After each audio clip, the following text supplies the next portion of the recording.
दोस्तों, दुनिया में अब हंसने के मौके वैसे भी कम होते चले जा रहे हैं। अब कहाँ हंसना होता है। झूठी हंसी, झूठी मुस्कुराहट होठों पर लिए, चेहरे पर लिए हम घूमते रहते हैं। हम जानते हैं कि हम अंदर से कितने दर्द को लेकर के चल रहे हैं।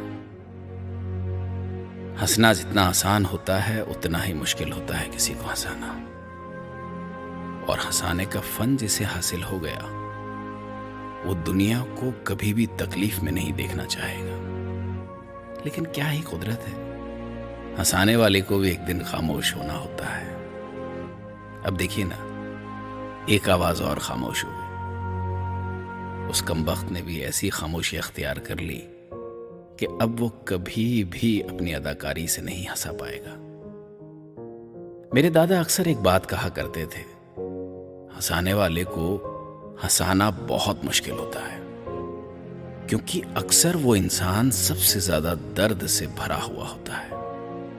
कितनी ज़हीन बात है ना, और सोचने वाली भी है कि कॉमेडियन या फिर हास्य कलाकारों की बातों से हम दिल खोल के हंसते जरूर हैं, लेकिन क्या हम ये जान पाते हैं कभी कि वो किस दर्द से होकर गुजर रहे हैं? शायद कभी नहीं।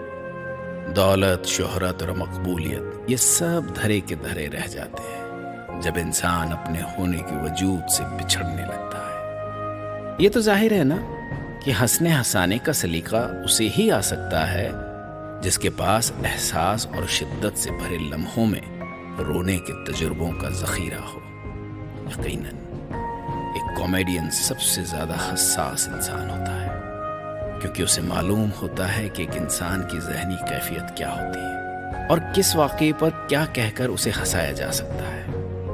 महमूद से लेकर जॉनी वॉकर तक, केशव मुखर्जी से लेकर असरानी तक, कादर खान से लेकर जॉनी लीवर तक, जावेद जाफरी से लेकर राजपाल यादव तक, टुनटुन से लेकर गुड्डी मारुति तक, और दुनिया के सारे कॉमेडियन, फिर वो चाहे चार्ली चैपलिन हो या मोइन अख्तर हो। यानी इन सारे कलाकारों की जिंदगी में दर्द के ऐसे पहलू मिलेंगे जिन्हें वो कभी किसी से बता नहीं पाते हैं, और जिनसे हम और आप हमेशा ही महरूम रह जाते हैं। ऐसी ही एक शख्सियत थे उमर शरीफ। बेहद संजीदा, बेहद हसास कॉमेडियन थे, जिनकी हाजिर जवाबी के अलहदा अंदाज को हम सब ने देखा है।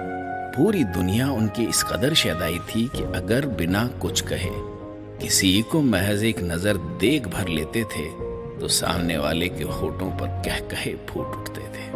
उमर शरीफ वो हस्ती रहे हैं जिनके आने की खबर भर से ही नाटकों के सारे टिकट बच जाते थे। दर्शकों की निगाहें स्टेज पर उनके हर फन अंदाज का लुत्फ उठाने के लिए बेकरार रहती थी। वही उमर शरीफ अब हमारे बीच नहीं है। काश कि आखिरी वक्त में हम उन्हें भी कुछ हंसा सके होते तो उनकी रूह को बहुत सुकून मिला होता। दोस्तों, उनकी रूह को सुकून के लिए खिराज अकीदत के साथ कि वो जहां कहीं भी होंगे हंस भी रहे होंगे, हंसा भी रहे होंगे। उमर शरीफ।